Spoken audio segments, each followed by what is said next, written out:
வணக்கம் மக்களே. மக்கள் இ-சேவை யூடியூப் சேனல் மூலிமா உங்களை சந்திப்பதில் மிகுந்த மகிழ்ச்சி. மத்திய மாநில அரசோட பல்வேறு இணையதள சேவைகள் பார்த்துட்ருக்கிற நம்ம சேனலில் இன்றைக்கி ஓட்டர் ஐடி எப்படி ஆன்லைனில் நீங்கள் வீட்டில் இருந்தபடியே எப்படி அப்ளை பண்ணுறது நம்ம பார்க்க போகிறோம். ஸோ இது அனைத்துமே அரசு திட்டங்கள், அரசோட ஜிஓஸ், அதனுடைய வெப்சைட்ஸு அடிக்கடி செக் பண்ணுங்கள். இந்த வீடியோ முழுக்க ஒரு எஜுகேஷனல் பர்பஸ்க்காக மட்டுமே. சரி, இப்போது நம்ம இந்த ஓட்டர் ஐடி உங்களுக்கு 18 வயசு ஆகிடுச்சினாலே இந்த ஓட்டர் ஐடி எப்படி ஆன்லைனில் நீங்கள் விண்ணப்பிக்கிறதுன்னு பார்க்கலாம். ஸோ நம்ம சேனலில் இந்த காணொலியில் என்ன இருக்கோ அந்த ஸ்டெப்ஸ் அப்படியே நீங்கள் ஃபாலோ பண்ணுங்கள். கூகுள் ஓப்பன் பண்ணிக்கோங்க. ஸோ நமக்கு தெரியும் கூகுள் ப்ரௌசர். கூகுள் குரோமில் ஓப்பன் பண்ணிவிட்டு கூகுளுக்குள்ளே உள்ளே வந்துங்க. உள்ளே வந்ததுக்கப்புறம் NVSP அப்படின்னு டைப் பண்ணுங்கள். நேஷ்னல் ஓட்டர் சர்வீஸ் போர்ட்டல், அதனுடைய ஷார்ட் ஃபார்ம் தான் அது. NVSP அப்படின்னு கொடுத்து சர்ச் கொடுத்தீங்க அப்படின்னு சொன்னால் ஃபஸ்ட்டு வர லிங்க்கை நீங்கள் கிளிக் பண்ணிக்கிங்க. ஸோ எலெக்ஷன் கமிஷன் ஆஃப் இந்தியாவோட ஃபஸ்ட்டு லிங்க் வரும். ஸோ அதை கிளிக் பண்ணிங்கன்னு சொன்னால் உங்களுக்கு ஹோம் பேஜ் இப்படி இருக்கும். So election commission of India அப்படின்னு சொல்லியிருக்கும். ஸோ இதில் உங்களுக்கு ஆல்ரெடி அக்கௌண்ட் இருந்தது அப்படின்னு சொன்னால் நீங்கள் டேரெக்டாக லாகின் பண்ணலாம். இல்லை அப்படின்னு சொன்னால் சைன்அப் பண்ணணும். சைன்அப்னா என்ன அப்படின்னா உங்களுக்காக ஒரு அக்கௌண்ட் க்ரியேட் பண்ணணும். ஸோ அக்கௌண்ட் ரொம்ப ஈஸியாக க்ரியேட் பண்ணிடலாம். இதுக்கு தேவையானது உங்கள் ஃபோன் நம்பர் மட்டும்தான். அதுக்கு OTP வரும். ஸோ அந்த ஃபோன் நம்பர் கொடுத்துக்குங்க. கீழே அந்த கேப்சாவை அதில் இருக்கிற மாதிரி கீழே இருக்கிற பாக்ஸில் டைப் பண்ணுங்கள். ஸோ இவ்வளோ தான் நீங்கள் அக்கௌண்ட் க்ரியேட் பண்ணுறதுக்கு. ஸோ மொபைல் நம்பர் அதில் என்ட்ரி பண்ணுறோம். நாம் என்ட்ரி பண்ணிவிட்டு அதில் இருக்கிற கீழே கேப்சாவில் என்னென்ன கேரக்டர்ஸ் இருக்கோ அந்த எழுத்துக்களை அதே போல் கேபிட்டல் லெட்ரு, ஸ்மால் லெட்ரு எல்லாமே கொடுத்துட்டு கீழே பார்த்தீங்கன்னா கண்டினியூ அப்படின்னு சொல்லியிருக்கும். கண்டினியூ கொடுத்தோன்னா நீங்கள் எந்த ஃபோன் நம்பர் கொடுத்தீங்களோ அந்த ஃபோன் நம்பருக்கு OTP போகும். ஸோ அதனால் செயல்பாட்டில் இருக்கிற ஒரு ஃபோன் நம்பர் கொடுத்துக்குங்க. அதே போல் அந்த ஃபோன் நம்பர் வேறு எந்த ஓட்டர் ஐடி கோடையும் இணைக்காத மாதிரி இருக்கணும். ஸோ புது நம்பராக இருக்கணும். ஸோ அதை பார்த்துக்குங்க. இணைத்திருந்த நம்பராக இருந்ததுன்னா கண்டிப்பாக இது ஒர்க் ஆகாது. ஸோ அந்த கேப்ஷாவை கீழே டைப் பண்ணி போட்டு கண்டினியூ கொடுத்த உடனே உங்களுடைய பேர் கேட்கும். ஸோ பேர் உங்கள் முதல் பேர் என்ன, ஃபஸ்ட் நேம் என்ன அப்படிங்கிறத நீங்கள் கொடுத்துங்க. ஸோ கொடுத்துட்டு பாஸ்வேர்டு அடுத்து செட் பண்ணணும். பாஸ்வேர்டு நீங்களே செட் பண்ணிக்கலாம். ஆனால் அந்த பாஸ்வேர்டுக்கான பாலிசி இருக்கணும்.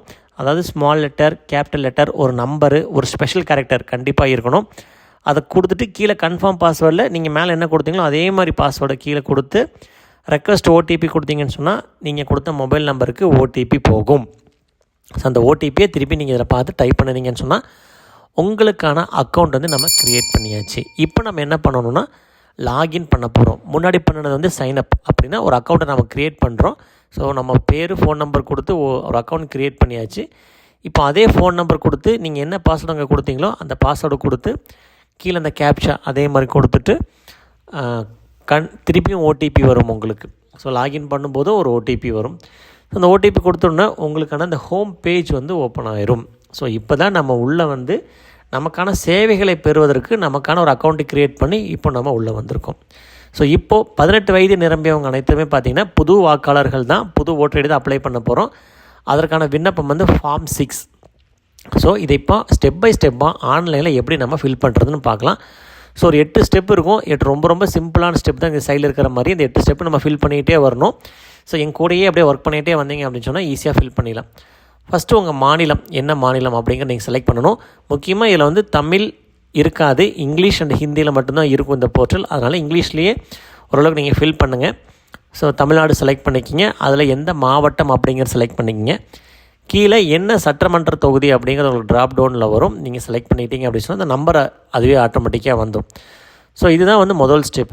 முடிச்சுட்டு கீழே ஒவ்வொரு ஸ்டெப்பும் முடிக்க கீழே நெக்ஸ்ட்டுங்கிற அந்த பட்டன் கொடுத்துட்டே வரணும். நெக்ஸ்ட்டு பார்த்திங்கன்னா பர்சனல் டீட்டெயில்ஸ், தனிப்பட்ட நபரின் ஒரு விவரங்கள். அதில் உங்கள் பெயர் கொடுக்கணும். உங்கள் இங்கிலீஷில் அடிக்கணும். இங்கிலீஷில் அடிச்சிங்கனாலே கீழே இருக்கிறதுல தமிழில் ஆட்டோமேட்டிக்காக வந்துடும்.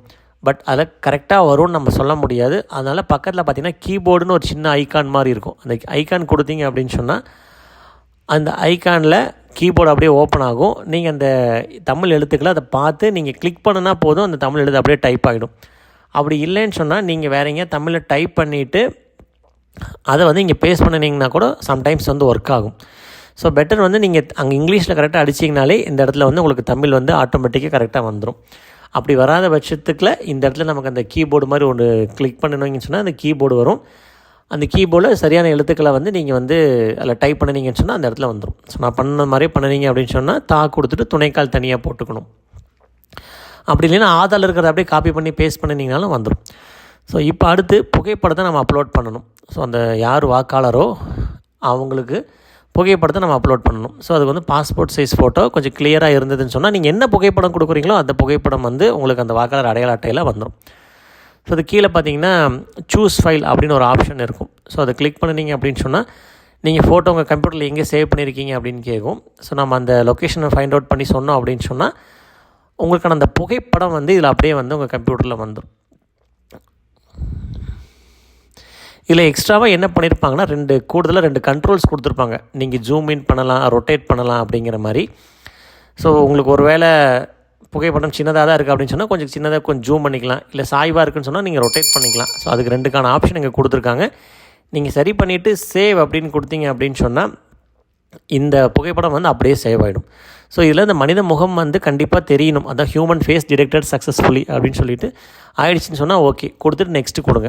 நெக்ஸ்ட்டு கொடுத்த உடனே உங்களை அம்மா அப்பா எல்லா டீட்டெயில்ஸ் எல்லாம் கேட்டிருப்பாங்க. பட் இது வந்து மேண்டேட்டரி இல்லை, ஆப்ஷனல் தான். கூடுதலாக உங்கள் அப்பா பேர் மட்டும் இதில் கொடுத்துக்கலாம். ஸோ அப்பா பேர் வந்து கண்டிப்பாக யாரோ ஒருத்தர் பேர் மட்டும் கொடுக்குற மாதிரி இருக்கும். அப்பா பேர் கொடுத்துக்குங்க. ஸோ அது அதே மாதிரி தான், இங்கிலீஷில் அடித்தா தமிழில் அது ஆட்டோமேட்டிக்காக வந்துடும். வந்ததுக்கப்புறம் பார்த்திங்கன்னா நெக்ஸ்ட்டு கொடுத்துருங்க. நெக்ஸ்ட்டு கொடுத்ததுக்கப்புறம் உங்களுடைய contact details, phone number, email ID 2மே கொடுக்கலாம், 2மே கொடுக்காமே இருக்கலாம். ஸோ இது உங்கள் நம்பரா இல்லை அப்பா நம்பரோ இல்லை அம்மா நம்பர் அப்படின்னு கேட்கும். செல்ஃபோன் கொடுத்துக்கிட்டிங்கன்னா உங்கள் நம்பர் நீங்கள் ஃபோன் நம்பர் கொடுத்துக்குங்க. இமெயில் ஐடி வேணுனாலும் கீழே இமெயில் ஐடி நீங்கள் கொடுத்துக்கலாம். ஸோ கொடுத்துட்டு நெக்ஸ்ட்டு பார்த்தீங்கன்னா உங்கள் ஆதார் நம்பர் கேட்கும். ஸோ ஆதார் நம்பர் விருப்பப்பட்டால் கொடுக்கலாம், இல்லைன்னா அவசியம் இல்லை. பட் இருந்தாலும் எல்லாத்தையும் இணைக்கிறதுனால நாளைக்கு அதுக்கு தனியாக உங்களுக்கு விண்ணப்பம் கேட்டுக்கிட்டு இருப்பாங்க. அதுக்கு பெட்டர் நீங்கள் இதிலே இணைச்சிடலாம். இணைச்சிட்டு நெக்ஸ்ட்டு கொடுத்துருங்க. அடுத்தது ஆணா பெண்ணா 3ஆம் பாலினமான்னு கேட்டிருப்பாங்க. ஸோ நீங்கள் என்னங்கிறத நீங்கள் அதில் கொடுத்துக்குங்க. அடுத்தது டேட் ஆஃப் பர்த் வந்து ஃபஸ்ட்டு தேதி, மாதம், வருஷம் அப்படி நீங்கள் டைப் பண்ணலாம். அப்படி இல்லைன்னா அந்த பக்கத்தில் கேலண்டர் ஐக்கான் இருக்குது, அதை கிளிக் பண்ணிங்கன்னா அந்த கேலண்டர் ஓப்பன் ஆகும். அந்த கேலண்டரில் கிளிக் பண்ணி கூட நீங்கள் டேட் ஆஃப் பர்த் செலக்ட் பண்ணிக்கலாம். இப்போது அந்த டேட் ஆஃப் பர்த்துக்கு ப்ரூஃப் நம்ம வைக்கணும். ஸோ அதை நம்ம கிளிக் பண்ணிவிட்டு birth certificate, Aadhaar card, PAN card, driving licence, அந்த மாதிரி பேங்க் பாஸ்புக்கு, அந்த மாதிரி நீங்கள் உங்கள்கிட்ட என்ன ஆவணம் இருக்கோ செலக்ட் பண்ணிவிட்டு அதை அப்லோட் பண்ணணும். ஸோ நம்ம இங்கே ஆதார் கார்டு செலக்ட் பண்ணிவிட்டு ஆதார் கார்டை நம்ம அப்லோட் பண்ணுறோம். அப்லோட் பண்ண உடனே கீழே பார்த்தீங்கன்னா அதே டாக்குமெண்ட் வந்து நமக்கு இன்னொரு கீழே வந்திருக்கு பார்த்தீங்களா. ஸோ அந்த மாதிரி வரணும். ஸோ அந்த மாதிரி வந்தால் தான் அப்லோட் ஆகிடுச்சின்னு அர்த்தம். ஸோ அதை கொடுத்துட்டு நெக்ஸ்ட்டு கொடுங்க. நெக்ஸ்ட்டு கொடுத்தோன்னா அடுத்தது ப்ரெசென்ட் அட்ரஸ் டீட்டெயில்ஸ். இந்த அட்ரஸை நீங்கள் கரெக்டாக கொடுக்கணும். பெட்டர் நீங்கள் ஆதார்லேருந்து அப்படியே காப்பி பண்ணி வந்து பேஸ்ட் பண்ணிக்கலாம் இதில். ஸோ இங்கிலீஷில் கொடுத்தீங்கனாலே தமிழ் அது ஆட்டோமேட்டிக்காக வந்துடும். இங்கிலீஷ் தமிழ்லேயே ஆதாரில் இருக்கும். அதை அப்படியே நீங்கள் காப்பி பண்ணி இதில் பேஸ்ட் பண்ணிடுங்க. ரொம்ப சிம்பிளாக வேலை முடிஞ்சிடும். முடிஞ்சதுக்கப்புறம் கடைசி எந்த மாவட்டம் அப்படின்னு கேட்டிருப்பாங்க. ஸோ நம்மள நீங்கள் எந்த மாவட்டமோ அதில் எந்த மாநிலம் அப்படிங்கிறது நம்ம செலக்ட் பண்ணிவிட்டு ஓகே கொடுத்துட்டு இப்போது அந்த ப்ரூஃபில் இருக்கிறதுக்கான அந்த இடத்துல இருக்கிறதுக்கான ஒரு ப்ரூஃப் நீங்கள் அப்லோட் பண்ணணும். ஸோ அதுவும் நம்ம ஆதார் கார்டையும் நம்ம அப்லோட் பண்ணுறோம். வேறு என்ன ப்ரூஃப் வேணாலும் நீங்கள் வைக்கலாம். பட் நீங்கள் அந்த ஏஜுக்காகவும் அங்கே தான் இருக்கிறீங்க அப்படிங்கிறதுக்காகவும் ஒரு ரெசிடென்ஸ் ப்ரூஃபும் நம்ம அப்லோட் பண்ணுறோம். அப்லோட் பண்ணிவிட்டு கீழே பார்த்தீங்கன்னா உங்களுக்கு அந்த அப்லோட் பண்ணுறது கீழே அந்த 2ஆவது இன்னொன்று வரும். ஸோ அது வந்தால் தான் கரெக்டாக அப்லோட் ஆகிருக்குன்னு அர்த்தம். அடுத்தது டிசபிலிட்டி. ஸோ நீங்கள் இதை மாற்றுத்திறனாளி அப்படின்னு கேட்டிருப்பாங்க. ஸோ எந்த வகையான மாற்றுத்திறனாளி அப்படிங்கிறது நீங்கள் கொடுக்கணும். அப்போ அதில் எத்தனை பர்சன்டேஜ், அதுக்கு சர்டிஃபிகேட் இருந்ததுன்னா சர்டிஃபிகேட் வைக்கலாம். ஸோ மாற்றுத்திறனாளிகள் மட்டும் இதை பயன்படுத்திக்கலாம் அவங்க. அதுக்கு மாற்றுத்திறனாளிக்கு ஒரு சர்டிஃபிகேட்டு இதில் அப்லோட் பண்ணணுன்னா அவங்களுக்கு தேவையான சிறப்பு ஏற்பாடுகள் தேர்தலின் போது அதெல்லாம் செஞ்சு கொடுப்பாங்க. அடுத்தது பார்த்திங்கன்னா ஃபேமிலி மெம்பர்ஸ்லாம் இருக்கிறாங்களா அவங்களுடைய இது குடும்ப அட்டை மாதிரி இது கூட இது பண்ணலாம். குடும்பத் தலைவர், அம்மா அப்பா அப்படிங்கிற மாதிரிலாம் நம்ம இதில் செலக்ட் பண்ணலாம். வேணும்னா விருப்பப்பட்டால் பண்ணலாம், இல்லைன்னா விட்டுடலாம். இது மேண்டேட்டரி இல்லை. கடைசியில் பார்த்திங்கன்னா டிக்ளரேஷன். ஸோ எந்த ஊர்லேருந்து எந்த மாநிலம் எந்த மாவட்டம் அப்படிங்கிறத நீங்கள் கொடுக்கணும். அதுக்கப்புறம் பார்த்திங்கன்னா இப்போ சொன்ன அட்ரஸில் நீங்கள் எத்தனை வருஷமாக குடியிருக்கிறீங்க அப்படிங்கிற தகவலும் நீங்கள் இதில் கூடுதலாக கொடுக்குற மாதிரி இருக்கும். ஸோ இப்போ நம்ம சொன்ன அட்ரஸில் எத்தனை வருஷமாக இருக்கிறீங்க, எப்போ இருந்து இருக்கிறீங்க அப்படிங்கிறது கேட்டுருப்பாங்க. ஸோ அதை பார்த்திங்கன்னா அதை கிளிக் பண்ண உடனே வந்து அந்த கேலண்டர் மாதிரி ஒன்று ஓப்பன் ஆயிரும். நீங்கள் ஒரு 10 வருஷமாக இல்லை 15 வருஷமாக அங்கே இருக்கிறீங்க அப்படின்னு சொன்னால் அந்த வருஷமும் அந்த மாதமும் நீங்கள் செலக்ட் பண்ணிக்கிங்க. செலக்ட் பண்ணி நான் இத்தனை வருஷமும் நான் அங்கே தான் இருக்கேன், குடியிருந்துக்கிட்டு இருக்கிறேன் அப்படிங்கிற மாதிரி கொடுத்துட்டு கடைசியில் பார்த்திங்கன்னா ப்ரிவ்யூ. இந்த ஃபார்ம் இப்போ நம்ம ஃபில் பண்ணது எல்லாத்தையுமே வந்து ப்ரிவ்யூ பண்ணி பார்க்கலாம். அந்த ப்ளேஸ் மட்டும் போட்டுக்க, எங்கேருந்து அப்ளை பண்ணிங்கன்னா அந்த ப்ளேஸ் போட்டுக்குங்க. ப்ளேஸ் போட்டு நெக்ஸ்ட்டு கொடுத்தீங்க அப்படின்னு சொன்னால் ப்ரிவ்யூ. நம்ம இப்போ அப்ளை பண்ண அத்தனையுமே அந்த ஃபார்ம் 6 அப்படிங்கிறத நம்ம கரெக்டாக ஃபில் பண்ணியிருக்கோமா அப்படிங்கிறத நம்ம ப்ரிவ்யூ பார்த்துக்கலாம். ஸோ அதுக்கு முன்னாடி இந்த கேப்சாவை கொடுத்துட்டு சென்ட் ஓடிபி கொடுத்தீங்கன்னா நீங்கள் முதல்ல கொடுத்த அந்த ஃபோன் நம்பருக்கு வந்து ஓடிபி போகும். அந்த ஓடிபி கொடுத்து சப்மிட் கொடுத்துட்டு ப்ரிவ்யூ கொடுத்திங்கன்னா அந்த படிவம் அப்படியே ஓப்பன் ஆகும். படிவம் கீழே பார்த்திங்கன்னா கடைசியில் சப்மிட்னு இருக்கும். சப்மிட் கொடுத்தோன்னே இந்த படிவம் இந்த புதிய வாக்காளர் அட்டைக்கான விண்ணப்பம் வந்து சப்மிட் ஆகிடும். ஸோ அதுக்கான உங்களுக்கு அக்னாலஜ்மெண்ட் நம்பர், விண்ணப்ப எண் எல்லாமே வந்துடும்.